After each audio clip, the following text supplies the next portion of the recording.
Bismillahirrahmanirrahim.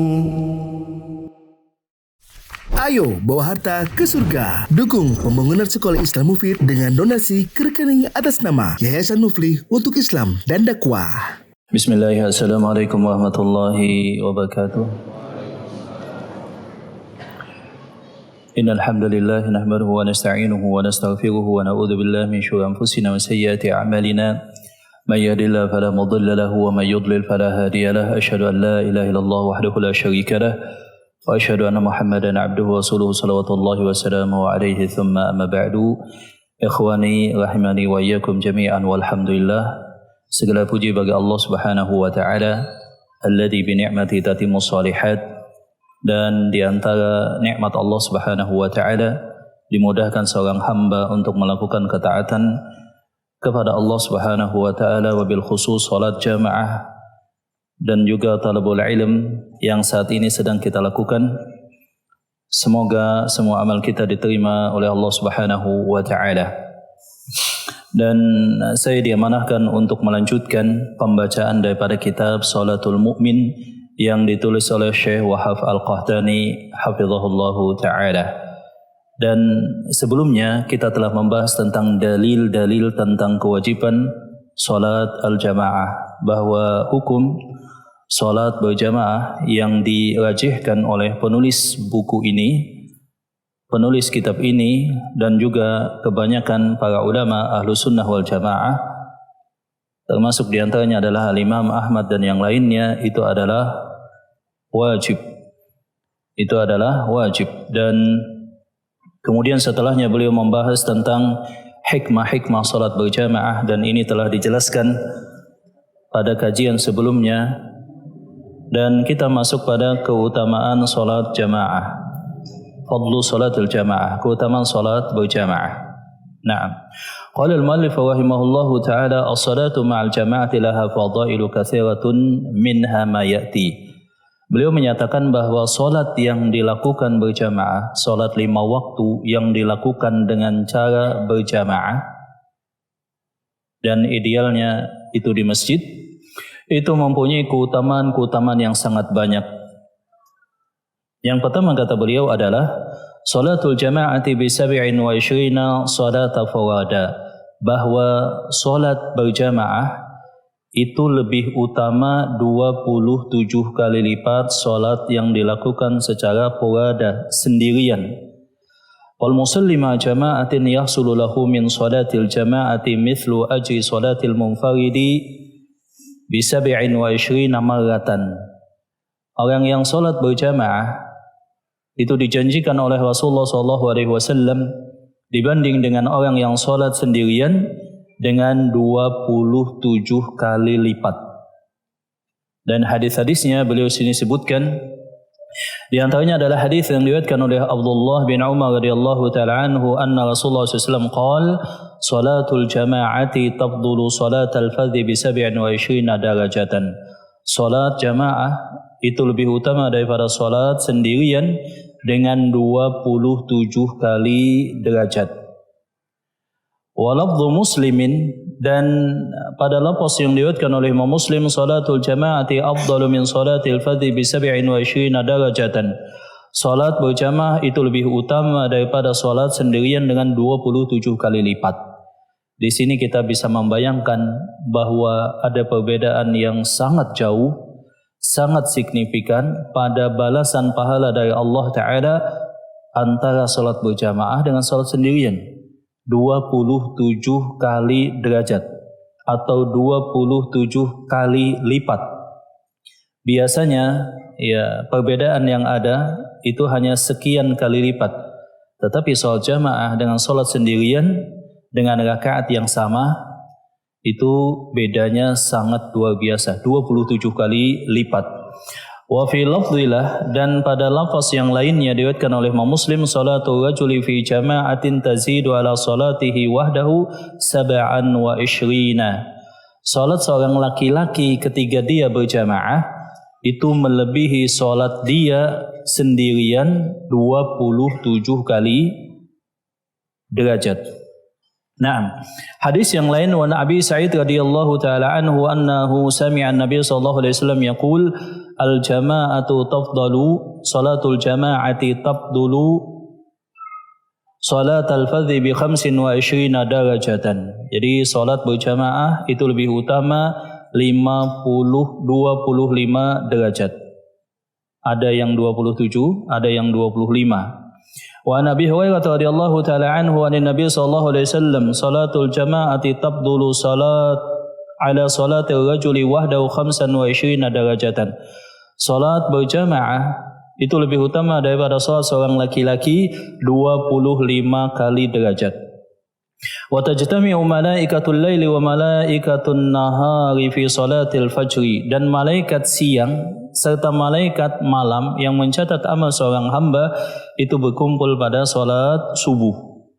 Berkata Abu Hurairah, waqa'u in syi'tum wa Qur'an al-fajr inna Qur'an al-fajr kana mashhuda. Dan bacaan saat sedang salat subuh, sesungguhnya bacaan Al-Quran pada salat subuh itu disaksikan oleh para malaikat. Naam. Di sini menimbulkan pertanyaan, ada bilangan 25 dan ada bilangan 27. Maka di kalangan para ulama biasanya ada dua cara.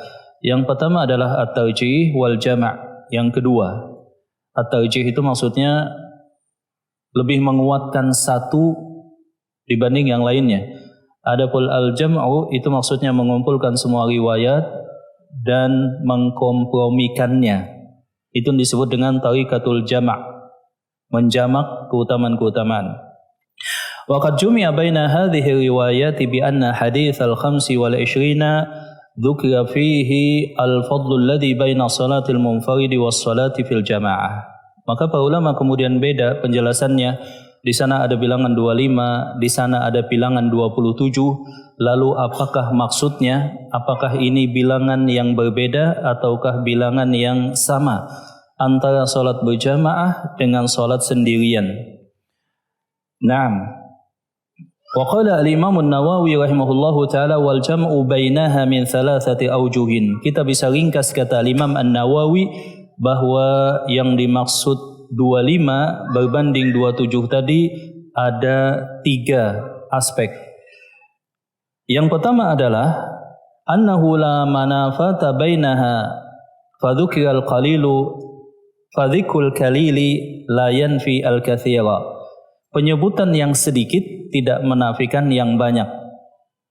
Jadi penyebutan yang sedikit tidak menafikan yang banyak. Wa mafhumul adadi batilun inda al-usuliyin. Dengan demikian yang dimaksud adalah penyebutan lipat ganda yang sangat banyak.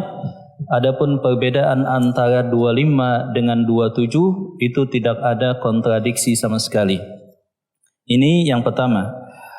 Adapun yang kedua, ayyakuna akhbara awalan bil qalil thumma alamahullahu ta'ala bi ziyadatil fadli fa akhbara biha. Yang kedua juga tidak ada pertentangan. Jadi yang pertama ini Rasulullah SAW menyebutkan dan memotivasi keutamaan salat jamaah itu adalah 25. Kemudian Allah Ta'ala memberitahukan bahwa keutamaan bagi salat jamaah itu ada 27 dan itu kembali yang disampaikan oleh Rasulullah SAW. Adapun yang ketiga, annahu yakhtalifu bi ikhtilafi ahwalil musallina was shalah. Yang ketiga dilihat perbedaan antara orang yang salat. Orang yang salat tentu kata Imam Nawawi berbeda-beda keadaannya. Ada yang khusyuk, ada yang enggak. Ada yang menjaga adab dan sunan, ada yang juga tidak. Fa yakunu li ba'dihim 25 wa li ba'dihim 27. Maka terkadang ada mereka yang sama-sama salat berjamaah. Ada yang dapat 25, ada juga yang dapat 27. Berbeda-beda sesuai dengan tingkat kesempurnaan salat yang dilakukan. Tentu saja di sini kalau kita lihat sebagaimana dijelaskan oleh para ulama dalam kitab-kitab yang lain, perbedaan antara orang yang salat yang satu dengan yang lainnya. Ada yang sempurna dari awal takbiratul ihram, ada yang terlambat misalkan masbuk, ada yang berjamaahnya di masjid, ada yang tidak di masjid. Ada yang salatnya khusyuk dan ada yang salatnya terganggu dengan berbagai macam waswas dan fikiran terhadap dunia. dan hal-hal yang semisalnya. Inilah yang membedakan antara 25 dengan 27 tadi. Sebagian menyebutkan jikalau sholat dengan cara jalan kaki, berjamaah ke masjid jalan kaki itu 27. Tapi jikalau pakai kendaraan maka 25. Dan ada menyebutkan alasan atau analisa yang lain, wallahu taala alam bisawab. Naam. Wa qad istadalla al-qailuna bi anna salatal jama'ati ghairu wajibatin bi hadhihi al-ahadits. Mungkin saja ada sebagian yang menyatakan jikalau bahasanya adalah keutamaan, maka keutamaan itu adalah menunjukkan ketiadaan wajib. Keutamaan itu kan sifatnya motivasi, kebaikan yang ditambahkan. Akan tetapi yang demikian, kata Syekh bin Baz, tertolak, sebab yang dimaksud dengan keutamaan itu termasuk juga sesuatu yang wajib, dan yang wajib juga mempunyai tingkat-tingkat keutamaan yang berbeda. Sebagaimana di sini beliau menyebutkan, aku mendengar Syekh bin Baz rahimahullahu taala, beliau berkata, hadhil ahaditsu tadullu ala fadlil jamaah wa hadha tafdilu la yulzimu minhu adamal wujub. Jadi keutamaan yang berbeda-beda, ada yang 25, ada yang 27, bukan menunjukkan itu adalah sunnah. Itu tidak menafikan kewajiban syariat salat berjamaah.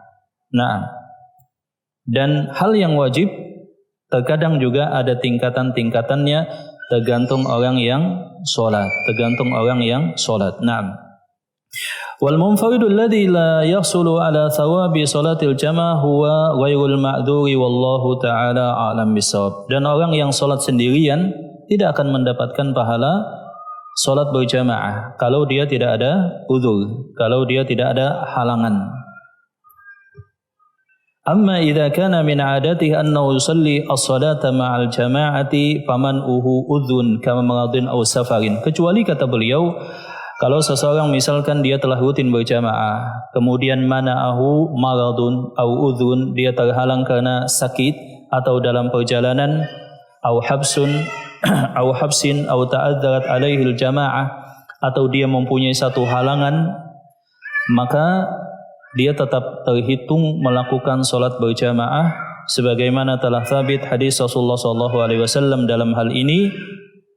Hadis yang diriwayatkan oleh Abu Musa al-Asy'ari, man marida aw safara kutiba lahu mithlu ma kana ya'malu muqiman sahihan. Barang siapa yang dia terbiasa melakukan satu ibadah rutin, kemudian dia terhalang, maka dia tetap dicatat apa yang menjadi rutinitas daripada ibadah dia tersebut sempurna saat ketika dia mukim atau sahih. Jadi ini yang pertama, mendapatkan pahala 27 kali atau 25 derajat. Nah, adapun yang kedua adalah ya'simullahu ta'ala bi salati ma'al jama'ati minasyaitan. Hal yang juga penting adalah Allah Ta'ala akan menjaga orang yang salat berjamaah daripada godaan syaitan. Ya, kita tahu bahwa syaitan ini jam terbangnya sangat tinggi. Hidupnya pun sudah ribuan, bahkan mungkin ratusan ribu tahun. Durasi yang sangat lama. Dan dia punya pengalaman yang sangat luar biasa dalam menjerumuskan manusia. Nah, salat berjamaah itu adalah satu cara bagi seorang mukmin supaya dia tidak terjerat oleh godaan syaitan. Berdasarkan hadis Mu'adz bin Jabal radhiyallahu ta'ala anhu an Rasulullah sallallahu alaihi wasallam, inna syaitana dhi'bun lil insani kadhibu al-ghanam. Syaitan itu dalam upayanya menggoda manusia itu seperti serigala yang memangsa kambing. Nah, yakhudhu asyatal qasiyah wan nahiyah. Maka kita lihat yang namanya serigala itu pasti dia mencari kambing yang terpisah dari kawanannya, kambing yang menyendiri dari gerombolannya, itu yang akan dimangsa oleh serigala. Demikian juga seorang muslim. Jadi ketika seorang muslim salat sendirian, jarang bertemu saudaranya, tidak menuntut ilmu, berkumpul seperti ini, maka tentu saja pada fluktuatif iman yang terjadi, dia akan mudah untuk mengalami apa yang disebut dengan al-futur atau lemah semangat dalam berislam, dan itu akan dimangsa oleh syaitan. Dan juga berdasarkan hadis Rasulullah SAW daripada Abu Darda bahwa Rasulullah SAW beliau berkata, "Ma min thalathatin fi qaryatin wala badwin la tuqamu fihimus shalah illa qad istahwadha alaihimus syaitanu." Tidaklah satu kampung ada 3 orang yang diam, atau di satu pelosok misalkan ada 3 orang yang mukim di sana, kemudian mereka tidak melakukan sholat berjamaah kecuali mereka akan dikuasai oleh syaitan. Maka kalau kita lihat hukum sholat berjamaah itu ada yang menyatakan sunnah muakkadah, sunnah yang sangat ditekankan, ada yang juga menyatakan wajib, dan ada juga menyatakan fardu kifayah. Fardu kifayah itu maksudnya jikalau didirikan oleh sebagian maka telah jatuh kewajibannya atas sebagian yang lainnya. Di antara hadis yang disebutkan adalah hadis ini, tidaklah ada di satu kampung, satu komunitas, satu pelosok 3 orang atau lebih kemudian tidak sholat berjamaah kecuali mereka telah dikuasai oleh syaitan. Fa'alaikum bil jamaah, maka wajib atas kalian untuk sholat berjamaah. Fa innama ya'kulu dhi'bu minal ghanamil qasiyah, sesungguhnya syaitan bagaikan serigala, dia akan menguntit, dia akan menunggu saat yang tepat, kapan dia akan memangsa. Dan sebagaimana serigala hanya akan memangsa kambing yang terpisah dari kawanannya. Maka hendaklah kalian berjamaah. Berjamaah itu maksudnya berkumpul, salat berjamaah, kemudian talibul ilm, kemudian saling tanasuh, kemudian hal-hal yang lainnya. Adapun yang ketiga, keutamaan salat berjamaah itu adalah yazidu fadlu salati ma'al jama'ati bi ziyadati adadi al-musallin. Makin banyak jumlah orang yang salat, maka makin banyak pahalanya. Misalkan ada masjid di tempat kita, yang satu jamaahnya katakanlah 20, yang lain jamaahnya 50. Maka yang lebih utama adalah salat berjamaah yang jumlah al-musalli, orang yang salat lebih banyak dibanding masjid yang lain. Hal ini berdasarkan hadis Ubay bin Ka'ab radhiyallahu taala anhu, dan disebutkan di sana, inna salatal rajuli ma'al rajuli aska min salatihi wahdah. Salat 2 orang itu lebih banyak pahalanya daripada salat sendirian. Wa salatuhu ma'al rajulaini aska min salatihi ma'al rajul, dan salat seseorang dengan 2 orang laki-laki yang lain, artinya 3, itu lebih utama daripada salat 2 orang. Demikian selanjutnya, wa ma kathura fa huwa ahabbu ila Allah azza wa jalla. Makin banyak jumlah orang yang salat, maka pahalanya juga makin banyak. Maka penting bagi kita untuk melihat di mana masjid yang di dekat rumah kita yang jamaah salatnya lebih banyak. Tentu saja jikalau jaraknya sama.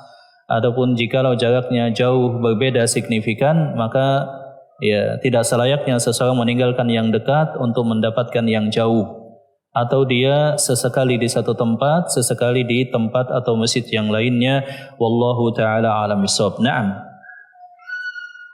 Yang keempat, bara'atun minan nari wa bara'atun minan nifaq. Liman shalla lillahi 40 yawman fi jama'atin yudriku takbiratal ihram. Ada jaminan daripada Allah Subhanahu wa taala bagi seorang muslim yang dia bisa salat jamaah, dia rutin tanpa putus mendapatkan 40 takbiratul ihram, maka dia akan dibebaskan daripada 2 hal.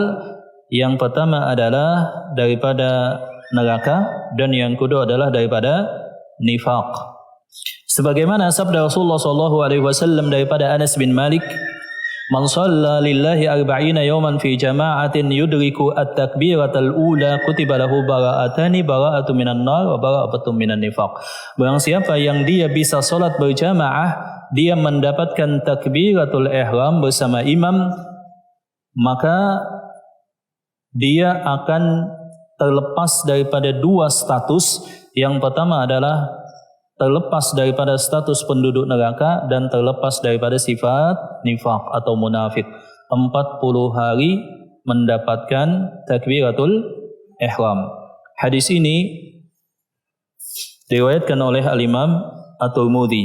Diriwayatkan oleh Al-Imam Tirmidzi dan para ulama menyebutkan derajat hadisnya adalah hadis yang sahih. Ini juga tantangan bagi kita, penting untuk kita perhatikan. Kita harus berusaha, ya, berazam, kuat, bertekad.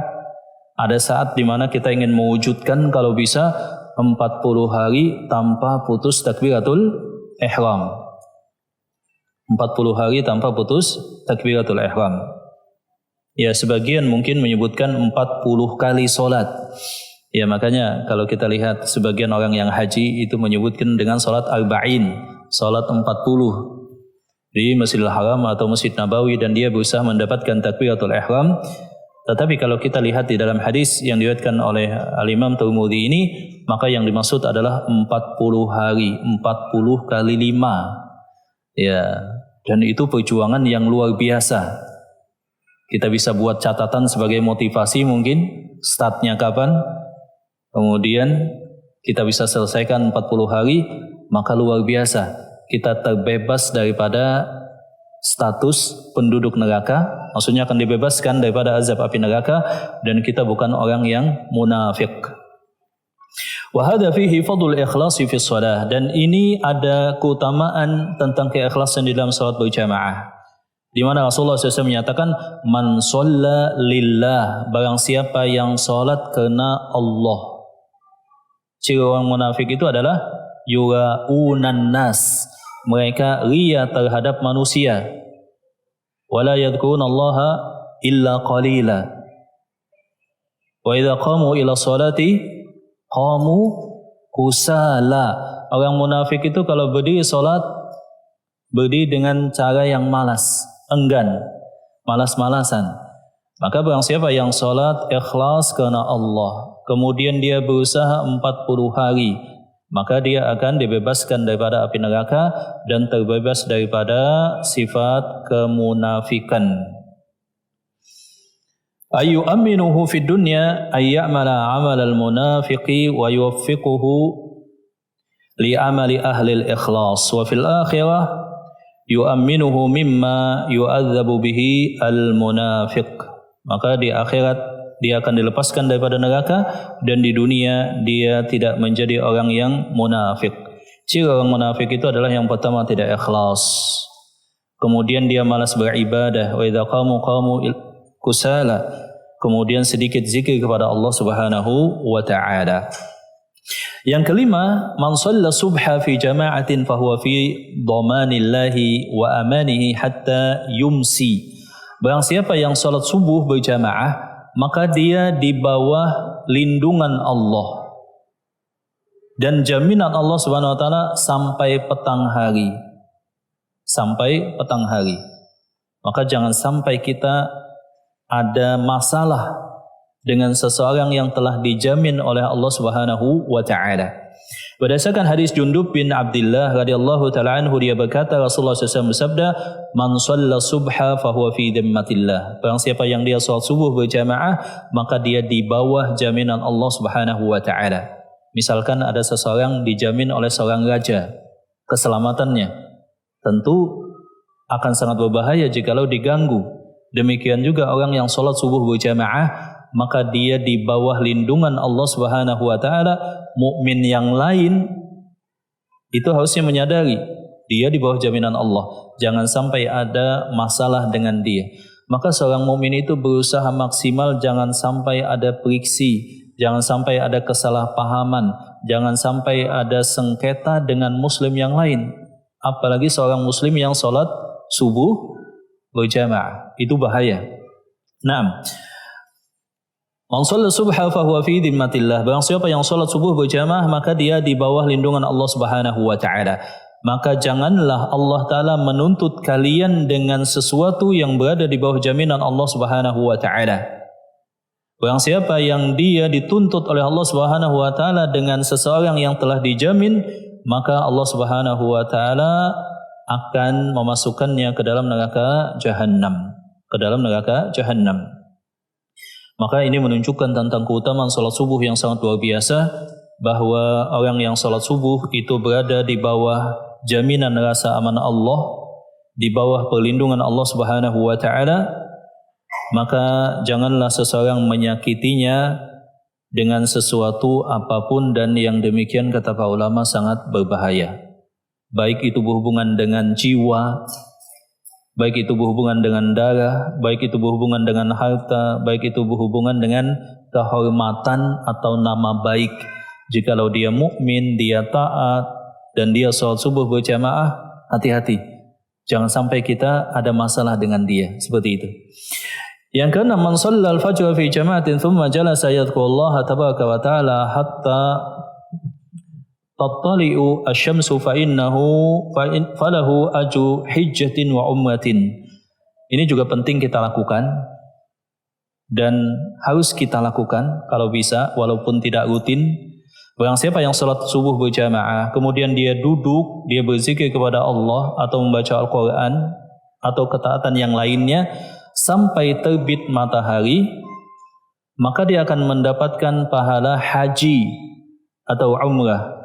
Berdasarkan Anas bin Malik radhiyallahu taala anhu, beliau berkata, Rasulullah SAW bersabda, man shallal al-fajra fi jama'atin thumma qa'ada yadhkurullaha hatta tatlu'a asy-syamsu thumma shalla rak'ataini kanat lahu ka'ajri hijjatin aw umratin tammatan. Jadi orang siapa yang dia salat subuh berjamaah, kemudian dia duduk berzikir kepada Allah, tidak berbicara tentang hal dunia, dia tidak keluar masuk daripada masjid tersebut sampai matahari terbit, maka dia akan mendapatkan pahala haji atau umrah sempurna.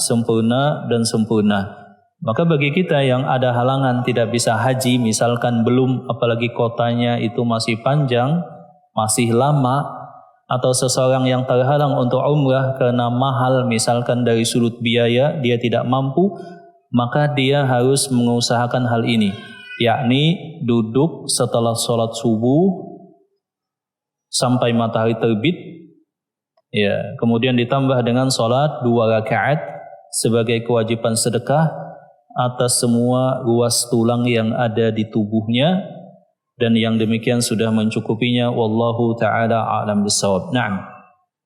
Dan ada isyarat dari kalangan para ulama bahwa membuka aktivitas di satu hari dengan ketaatan itu ternyata punya pengaruh psikologi yang luar biasa.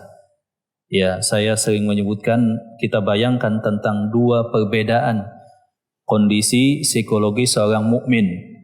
Yang pertama, dia sudah tahajud dan witir sebelum subuh. Kemudian dia bertaubat kepada Allah dan istighfar kepada Allah. Ketika datang salat subuh, dia qabliyah subuh, yang itu lebih baik daripada dunia dan seisinya. Kemudian dia salat subuh berjamaah 27 kali lipat pahala, bagaikan dia salat malam. Ya, barang siapa yang salat subuh berjamaah, maka bagaikan dia salat malam atau minimal setengahnya. Kemudian itu disaksikan oleh para malaikat.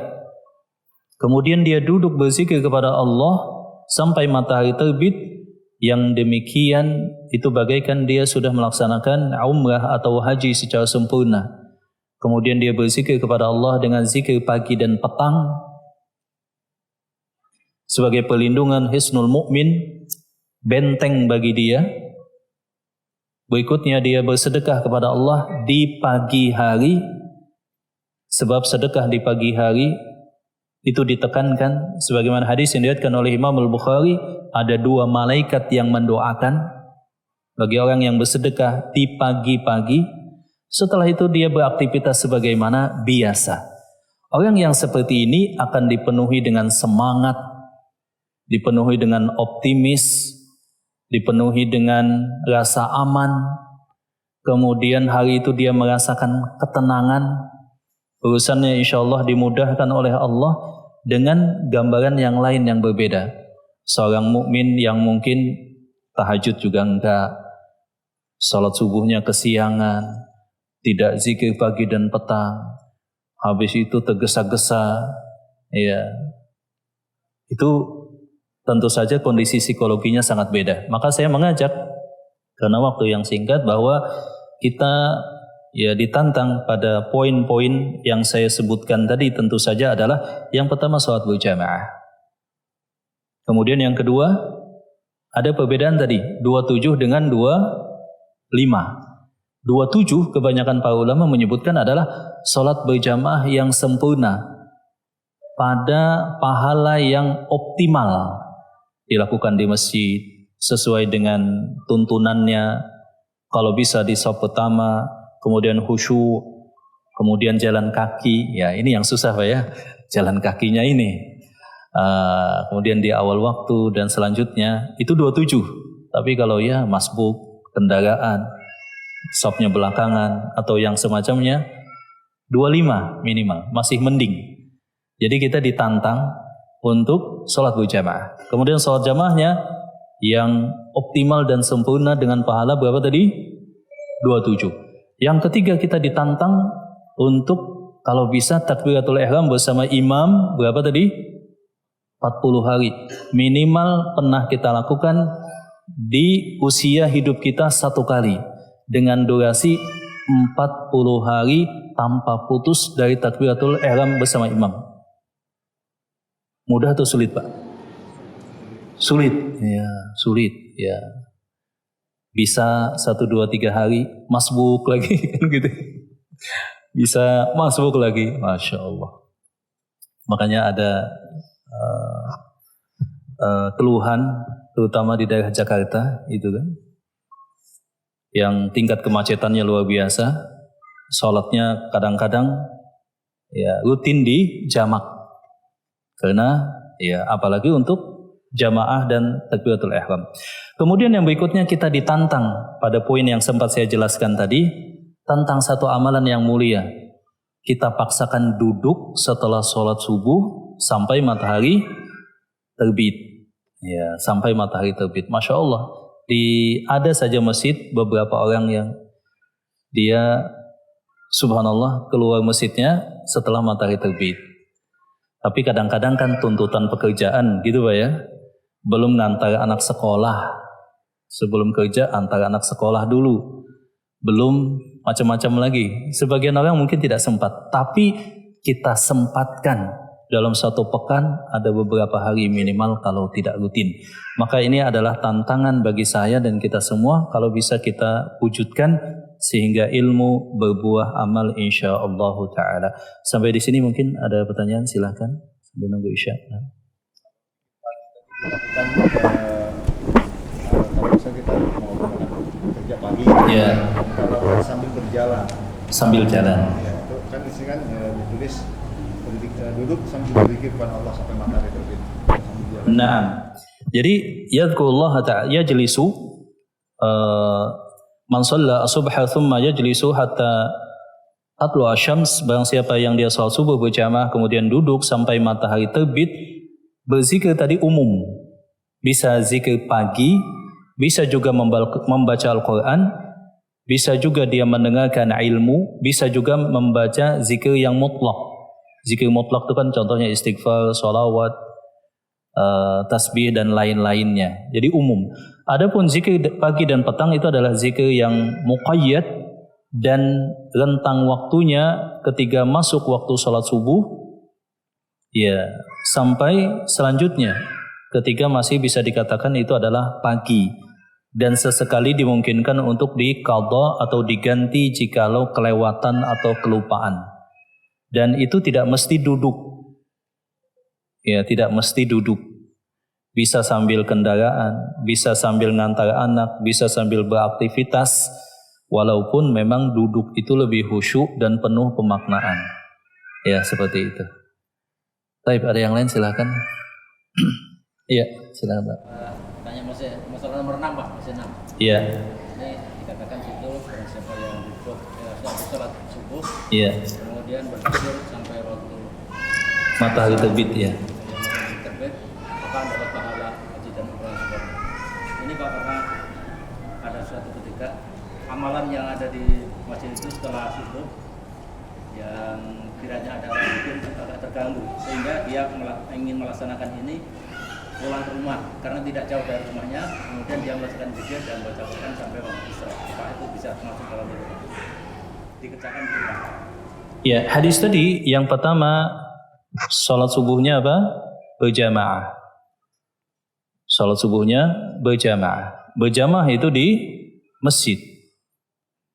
Yang kedua, dia duduk setelah salat subuh berjamaah di tempat di mana dia salat.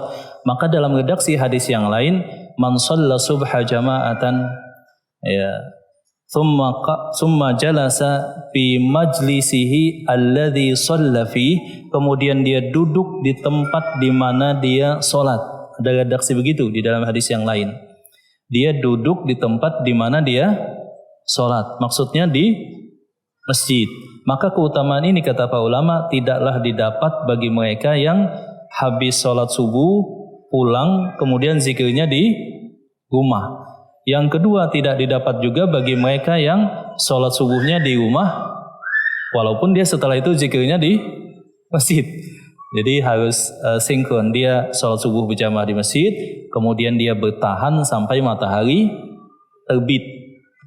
Sampai matahari terbit. Nah, seperti itu. Tapi memang ini agak sulit ya kan. Apalagi Balikpapan makin macet. Kalau jam 7, setengah 7 mungkin gak sempat lagi begitu Pak ya. Ya, tapi subhanallah kalau ada yang bisa melakukannya luar biasa. Apalagi kalau rutin. Taib silakan. Habis dia sholat lalu mau berzikirnya di belakang, mau bersender gitu. Ambil baca Quran berdiri baru dia ke belakang bersender. Apakah keutamannya hilang atau gimana? Insya Allah tidak hilang. Terkadang kan seseorang ada hajat sehingga dia harus bergeser ke sebelah kiri, sebelah kanan atau ke belakang. Yang demikian wallahu ta'ala alam bisawab tidak menafikan keutamaan kata para ulama, termasuk mereka yang berhajat untuk ke kamar kecil.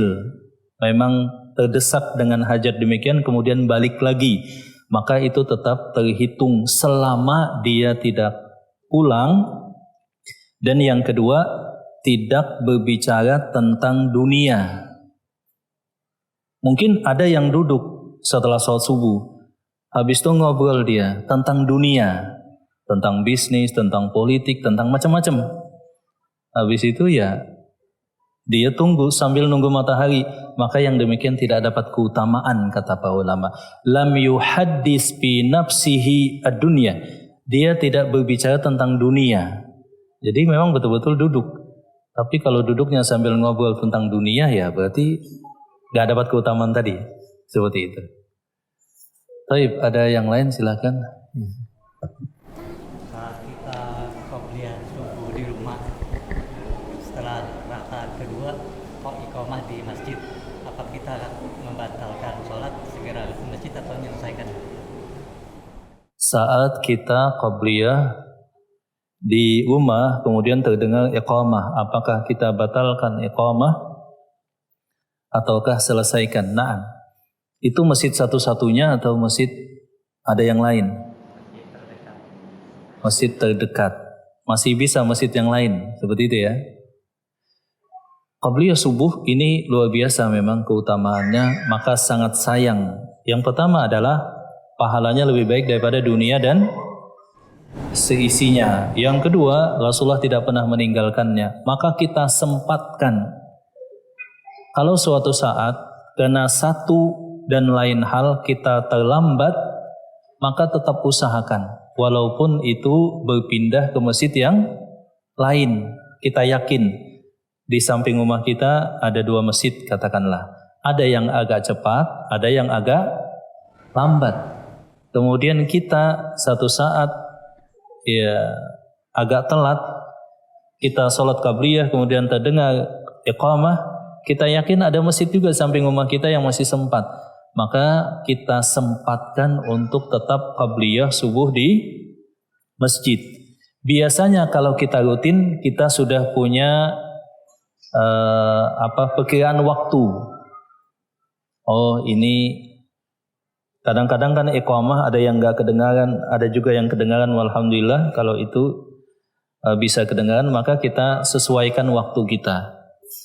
Yang utama qabliyah subuh adalah di rumah, baru kemudian jalan kaki. Kalau antum terbiasa naik kendaraan ke masjid, usahakan minimal dalam 5 waktu ada yang antum bisa jalan. Subuh itu keutamaannya luar biasa. Dan yang tepat adalah sholat subuh. Sholat subuh itu kalau bisa ya jalan kaki. Tapi problemnya adalah banyak yang iqamahnya terlalu cepat. Banyak iqamahnya yang terlalu cepat. Ya, kita punya beberapa opsi samping rumah masjid. Ya, kita pilih mana yang kita sempat. Kemudian juga sesuai sunnah dan jamaahnya banyak. Nah, alhamdulillah demikian. Semoga bermanfaat. Barakallahu fikum. Subhanakallahumma rabbana wa bihamdika asyhadu an la ilaha illa anta astaghfiruka wa atubu ilaik. Alhamdulillahirabbil alamin. Assalamualaikum warahmatullahi wabarakatuh.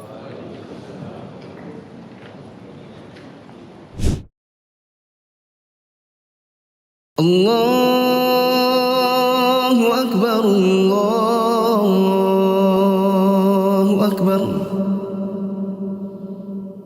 Allahu Akbar, Allahu Akbar. Asyhadu an la ilaha illallah.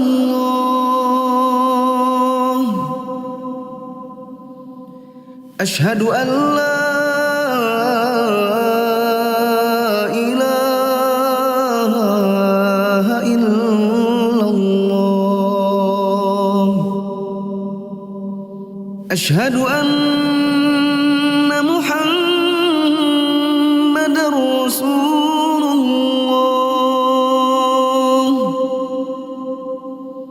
Asyhadu anna Muhammadar Rasulullah.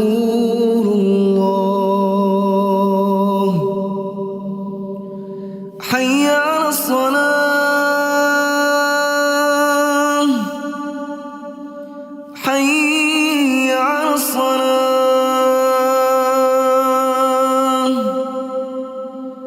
Hayya 'alal falah.